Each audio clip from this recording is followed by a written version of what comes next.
What's up, guys and gals? Welcome back to the Nerd Castle. Today in the world of indie games, we're going to be taking a look at a title called Desperate Place. This was one of the rare games that wasn't sent to me by the developers. Instead, this was just part of my normal browsing for the week. I was going through kind of my work order for what I needed to get done for the next 7 days of videos, and I started browsing through various tabs in Steam, as I tend to do, using different keywords and things, and I ended up finding Desperate Place. This is a game where you are a space marine that has crash-landed on an alien bug planet that needs to have freedom dispensed all over its body. Your goal is to hold the line for as long as humanly possible, and as far as I can tell from playing around with the game for about 45 minutes prior to the recording of this video, you get metagame currency that allow you to unlock new things and upgrade your character and get stronger whenever you fail, so a little bit of a roguelite element there. But today we're going to take a look at it for about 30 minutes. We're going to see if it's something you wanted to add to your wish list or otherwise pass on. If after watching this you did indeed want to get the game for yourself, I got a link for you down below in the description. This is a public demo that anybody can play. You can also find a bunch of other Nerd Castle links down there that you are more than welcome to just click at. Just click them like crazy. So let's start a new game and see if the 30 minutes is fun or if it ends up being a wash. There's bugs eating my ship. Planet Koi. It should be a planet full of vibrant green. Speed up, Sergeant. The structural integrity of number 433 exploration spaceship has been damaged. Pick up your weapon and stop these monsters. All right, let's roll up on them. Oh, I don't have to click or anything? Oh, it's got auto fire. I'm not a huge fan of that, dude.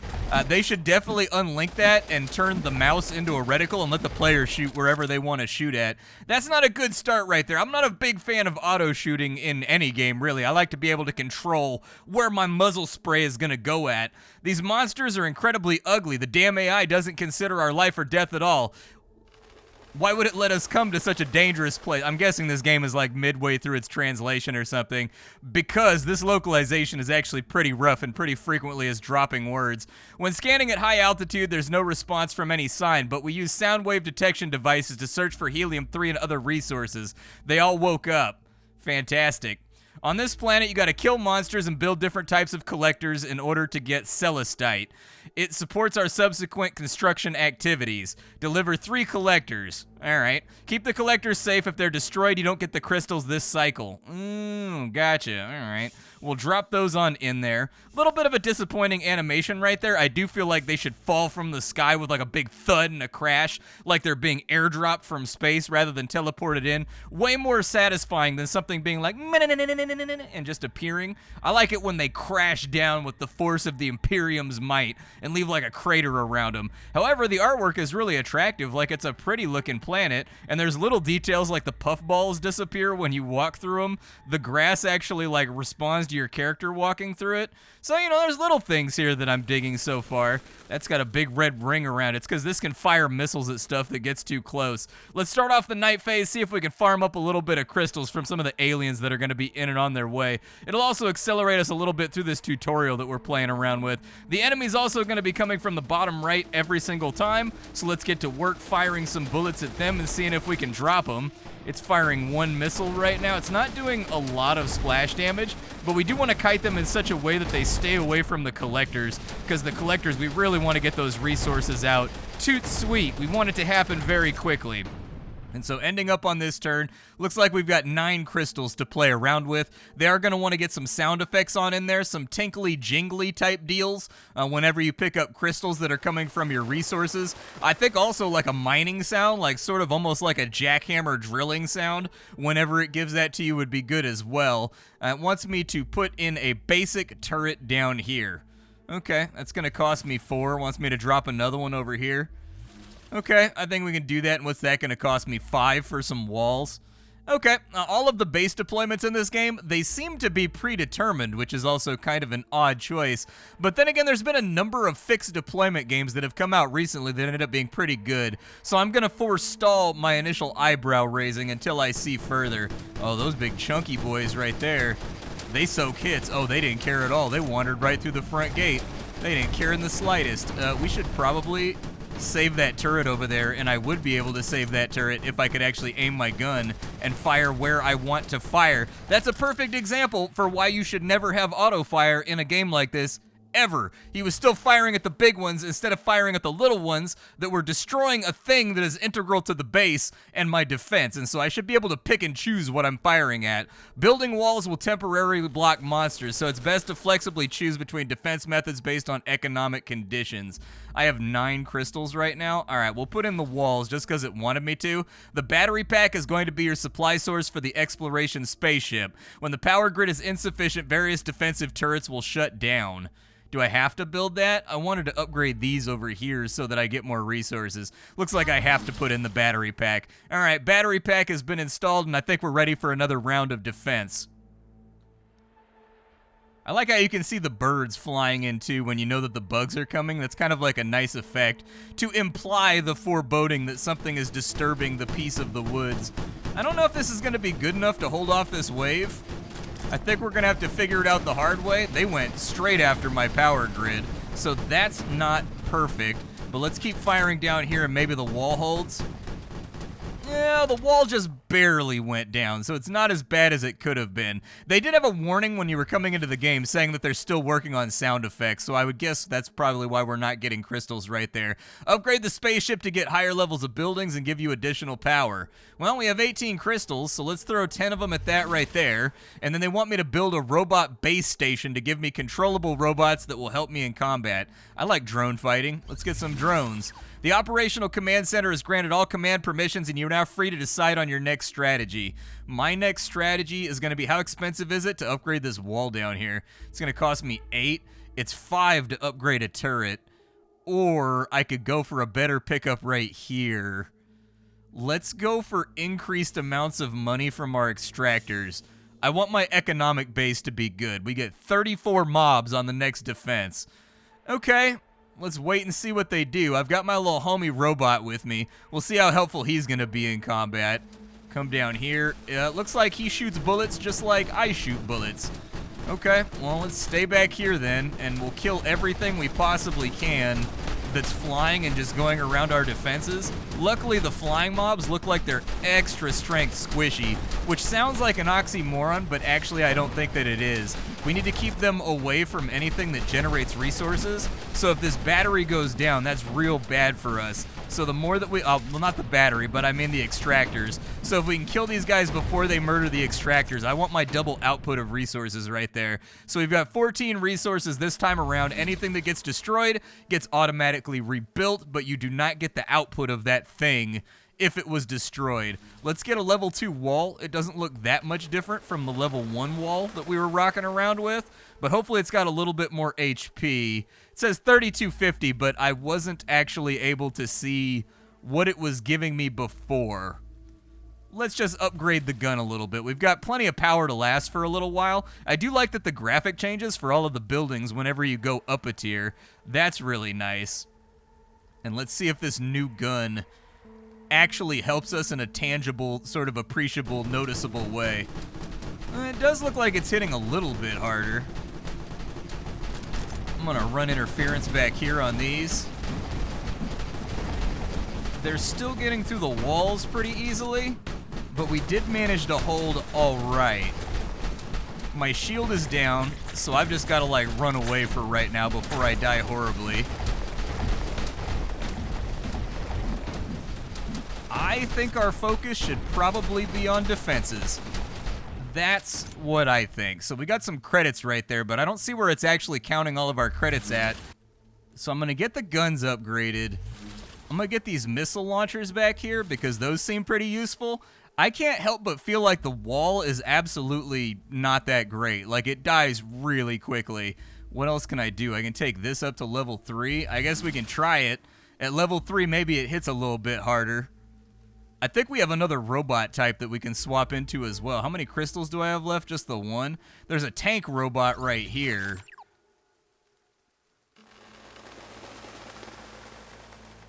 Yeah, we'll just keep it on the recon robot for right now. Let's send it and hope that we hold. I'm gonna come down this way and hopefully this will be good enough, and then maybe we can get the guns upgraded on the next day. I'm gonna come down deep so that we get lots of early damage off on like the first comers. Missile launchers seem okay. They're doing all right damage. Wall's kind of having trouble right now. Wow, there are a lot of enemies coming through. Just keep firing. Kill everything you possibly can. My shields are a little bit scuffed right now, but I think we're gonna get through it. These guys are bombing me out from super far away, so these guys are kind of a priority target, and I need to find a way to actually hit them from deeper. Like these little artillery bots right here, these little artillery bugs are gonna be an issue. Okay, so we made it to day 7. All of my stuff came back, complete detection work, and then evacuate in one night. We have 36 crystals ready to go. Let's take the wall up to level 3. Let's take these up to level 3 as well. These cost 6 to go up to level 2. But I figured we'd give it a go. It looks like there's like environmental effects like sleet and rain and all that kind of stuff too, which is kind of interesting. I think that's pretty much all that I can afford to upgrade for right now. So we'll upgrade that right there, and we'll put in another collector over here, just in case there's some kind of twist that wants me to stay in longer than I feel comfortable staying in. But we've got upgraded walls, we've got upgraded guns, we've got upgraded missile launchers. Hopefully we're strong enough to hold against 70 enemies. Last time they broke through, so I don't have a lot of faith in it, but we'll do our best. I don't really see an appreciable amount of damage increase from the cannons. Like, other stuff seems to be doing pretty well. Level 3 walls seem to be pretty baller.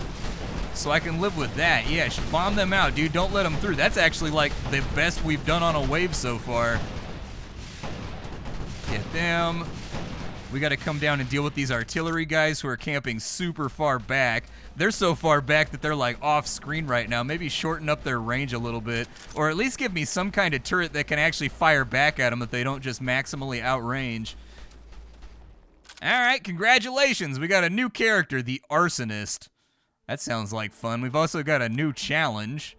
New technologies, anti-air enhancements, anti-ground enhancements. Okay. So we've got a new map to play around with, so it looks like we're going to be dealing with an overworld map.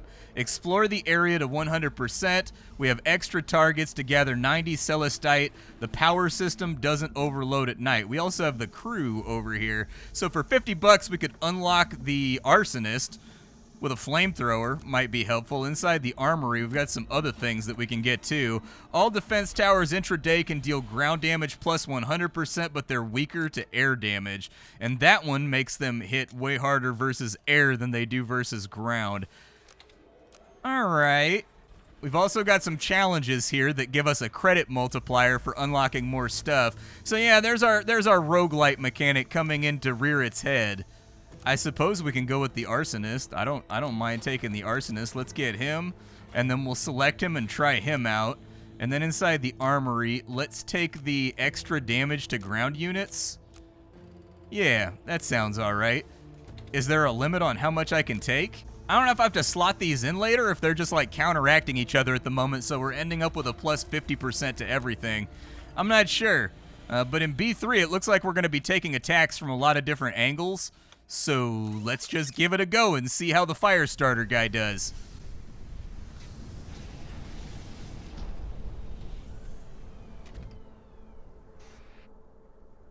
The geothermal activity in this area is high. We grant you the permission to build 3 thermal energy collectors.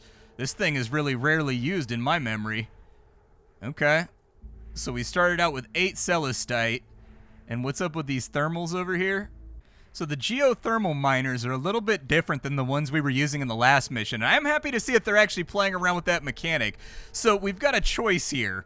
We can build the geothermal miners, but the geothermal miners, they give us 6 crystals on the first day, and every day after that, they give us -1 to their total output. So they're constantly diminishing as they tap out the resources. And we can choose between that, or we can choose between the cheap ones that just give us 1 per day, which might work out as well. I don't know what my first build should be here. I guess I'll go for the walls, and then I'll go with one of the standard miners, I guess, although the little bot to help me out, because he's basically a turret that follows me around, might be helpful, but we'll see what kind of challenges they throw at us real quick. I don't know how limited my range is on this current build. And I also don't know what direction they're going to be coming from, which I think is actually a thing that I would like to know. Looks like they're coming from this way, but it's just like the little starting pokey ones. Okay, so it's like a piercing shot. Okay. I can live with that. I don't think it's monumentally going to make me safer as we go forward. So we've got to be here for 11 days. All right. Let's get our basic miners up and running for now, so that at least we're getting something for our trouble. Our power grid is a little tiny bit low, but there is a battery bank that we can build right there. What does this do? That's just like a general purpose missile launcher? Okay. And these you do actually have to deploy, so those bonuses that we got in between missions, those aren't active by default. You have to use one of your little trophy or medals in order to call them in as an assist. Okay, we'll just activate both of them then, because that should give us 50% more damage to everything, because it's plus 100% minus 50%, and they both kind of countermand each other on out. I don't really have anything else to do. We've got a turret right there that we can build. And we've got a missile launcher right there that we can build, but there's no indication as to where the enemy's coming from, unfortunately. So I don't know what the smart build is for right now. I do think having an arrow that lets you know where the attack's coming from would be a really good idea so that you could make smart decisions. It seems to be standard fare for most games, so let's just put a gun in right there, and then we'll run it to nighttime, and hopefully that gun gets some kind of play during the course of the night. We did guess right. Splat, you guessed it. You was right. Okay. Let's see if we can flamethrower some of these dudes up. It does look like it put some burning damage on them or something. Is my robot getting smacked? Yeah, just keep launching missiles at him, dude. We'll deal with the rest of this stuff on the walls in just a minute. And it looks like the walls in circumference all share HP, so it's not like side to a side. 10 crystals there, plus 2 more for that round. 10 credits acquired.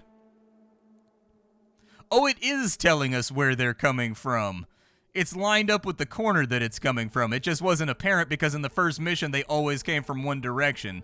Okay, well, that helps out a ton then. And we've got guns, but it's going to create power problems if we build more guns. I do think we're going to need more mining supplements as well. There's a new power grid. It's shocking to me that I can't build anything over there. Let's put a gun. Well, let's just defend really hard right here. And hopefully that geothermal gives me a ton of resources to play around with, because I don't think we have too many other options for right now. I got to find some way to get ahead on resources. Oh, and they're attacking at different intervals too.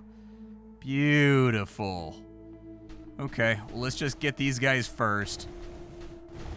And then we'll worry about other spots in a minute. There we go. Cleave through these guys. It's unfortunately kind of firing at the wrong spot right now, but missiles seem to really be chunking these dudes up, so I think it'll be okay.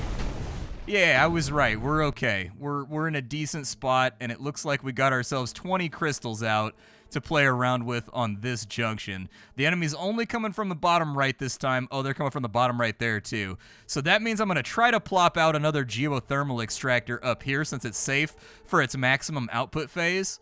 Feels like the smartest thing to do tactically. We'll put that right there, and that's all good to go. That's going to be 6 of our crystals gone. I think I'd like to invest, was it 10 to get level 2 of this? It was 10 to get level 2 of that. Okay, we can afford it. Put in a gun right there, and then put that up to level 2 so that we now have access to level 2 upgrades. We've got a second battery bank right there, but I think it'll be all right. My robot keeps getting lost, man. Where's my robot at? Robot, get over here. Oh, my robot is trapped behind the building. Beautiful. Maybe give the robot the ability to clip through stuff. That would probably be the smartest way to handle this. So we've got flyers coming in. Luckily, flyers don't matter to a flamethrower. We've got one of those maximum strength fire off into the distance flamethrowers.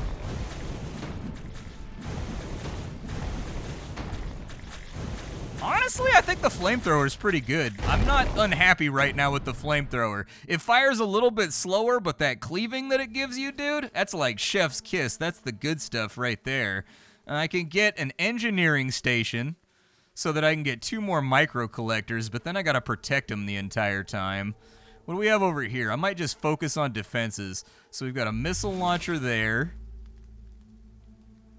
We've got a gun right there, but over on this side, we are going to have guys walking right into our mining area.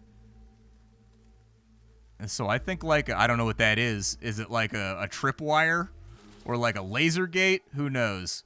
It's something. What is this guy right here? What does he do? A plasma cannon, attacking ground and air units and penetrates multiple enemies. I'll take one of those. That leaves me with enough crystals. I mean, there's 23 coming from the bottom right. Unfortunately, I gotta defend up here, though. I don't have much of a choice. Like, I need to make sure that these extractors stay safe so that I don't end up losing them while they're still on, like, +5 outputs.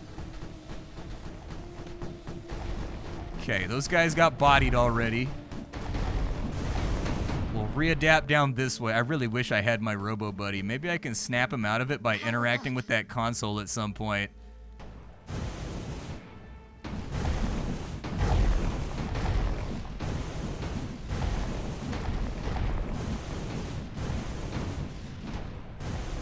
They got the gate down, but we kept all of our extractors up and we managed to defend the stuff that was important. So I think we're in good shape. The extractors are putting out +4 now, so it's probably time to start looking for a replacement. I wish the range got bigger on those too when you deployed them. There's another battery right there. Is that another gun? Oh, it's a plasma thrower. Give me it. I want the plasma thrower. Take it up to level 2 as well, because that's one of the few turrets right there that gives us 360-degree coverage to every part of the base. If I run this right here, hey, oh, there's more robot types. Hold up, what are the new robots? So a disruptor robot. Spreads pheromones that disrupt surrounding enemies for mutual attacks. Attacks ground and air units and launches smoke bombs that impede their movements. And then a commander bot. With a radius of 8, friendly units get 10% and rate of fire is faster, but it doesn't damage heavy enemies very well. I guess we can try out the commander bot. That sounds okay to me. I've got 4 more resources that I can toy around with. Let's get the missile launcher up here. Let's just focus on density of fire. I don't really have anything down this way, so I think we are gonna have to help clear this first. And then the 24s are coming in last, so hopefully the plasma throwers over here can get it done for us. Keep just throwing flame on stuff right there. If you can kite them back, kite them back. They went straight for the extractor, unfortunately. We were able to disrupt them a little bit. Bro, are you stuck again, or did you just get deployed? I don't even know what happened to him. He's like running off everywhere. Laser cannon's firing. We need to help on this wall. Start throwing some flames around. Just get them all nice and dotted up. That cleaving is really where the flamethrower shines. That's what makes it work really, really well. These guys over here gotta go, though. Yep, get them. I think taking the 100% bonus to ground units is the best thing to play. After having played the game for a little while, it feels like the strongest play to me. We've only got 8 power left, but I do want to upgrade the walls because those are pretty consistently going down at this point. We've got 28 coming from that direction. Give me another plasma thrower over here. I don't have the crystals for another level. I don't have the power for that, but that'll do it. Do these upgrade? Those do not upgrade. Let's get these guys chugging a little bit more aggressively. And I think that's about all we can do right now.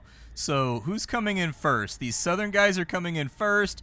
Northern guys, these guys are coming in second. Those guys are coming in last. Okay. Let's set up down here and we'll make it happen. I do wish that my character had some kind of little ability he could pop off too to make him feel a little bit more distinct from the other classes. Like throw out a Molotov cocktail when you hit a certain button. Do something like that, I think would be cool. These guys are already on grid. The 20 in the top right, we're just gonna have to deal with that as it comes. I've got kind of like limited movement speed right now, but we've got really good cleaving going on when hitting these enemies. I think the mortars are probably gonna wipe out my defenses right there. So let's go get them before they get close enough to bomb me out. The good news about the mortars, they don't really attack me, which is really nice. The walls are holding, flyers got in, but they didn't manage to get the reclamators, or I guess the little miners, down. So that'll be good. And so we've unlocked a new character, the Quartermaster, apparently. Cool. I do like how it feels like we're unlocking things. I was a little bit worried about the game from the tutorial because the tutorial was a little bit static, a little bit sterile, and from all the typos and general grammatical errors, I was like, oof, this is not boding up well. But once you get to the sandboxier play, it's quite a bit more, those weren't up there before, it's a bit more fun. In a lot of ways, the game kind of reminds me of, like, a worse, like an early, I'm not going to say worse, so I'll say an earlier in development version of Thronefall with a better art style. But there is a lot of stuff for them to clean up here, in my opinion. So a couple things off the top of my head that I think would make this a better title straight off the bat. The two that for me that I identified that are non-negotiable, with kind of like a third that's in there. The non-negotiables for me are, I want to control where my character is shooting. If that doesn't get added in, I don't really see myself playing this one. It is crazy obnoxious having your character auto-attack one enemy to the right of you when there's a big stack of enemies that you could AoE to the left of you more effectively. That's a more pressing threat tactically, and so it's just obnoxious that I can't control my own shooting. The other is that the character moves too slow for the map size. There is a sprint mode that I discovered near the end of the video. You can hold down shift to sprint, but even then, the baseline movement and the sprint speed for how large the maps are and your expectation of covering it all kind of necessitates that the character move at base level much more quickly than they currently do now, even sprinting. From there, I think it's a whole bunch of polish work. The soundscape, the soundtrack, the visual effects, clearly not done yet. Those need to be touched up, and they come across as kind of generic and flash gamey right now. It needs more immersive alien screeches, sound effects, UI interaction sound effects, and other touches to accentuate the gameplay, increase the weight of the UI, and make the immersion much more satisfying. I did notice that in various phases of the game, bits of the UI overlay one another, and they impede the visual clarity of one another, and they can't be folded up or removed or, you know, change the opacity on them or anything else. That's a problem. Almost everything in this game uses the space key as a confirmation, which is a recipe for disaster considering that starts off the night phase where you get attacked by aliens. It's not that big of a deal because if you die, you can just replay the previous night, but still, key bindings are listed inside the game, but you can't customize them. That needs to be added because I wanted it to be so that everything from building buildings to upgrading things was on the F key, and the only way I could start the next wave was with the space bar so that accidents wouldn't happen. The things I do like, things I think are promising, I like how from the first to the second mission we had different buildings that do the same thing in different ways that require your strategic consideration for how you want to play the layout. Do you want to go for the miners that give you the huge output but get weaker as the game goes along? Do you want to go with the consistent ones that are protected behind your walls? I like that kind of conflict inside of gameplay, and if they keep unfolding conflicts like that, I think this is actually a game that would be pretty solid if you enjoy castling turtle-style defend the base games. I like the art style. I think it's actually really nice on the eyes. I like the little effects like birds being disturbed, the bugs on the map, you can step on them and crush them and they squeak and squirt blood everywhere. The grass being displaced as you walk through it, things like the dandelions pluffing and blowing away when you walk past them.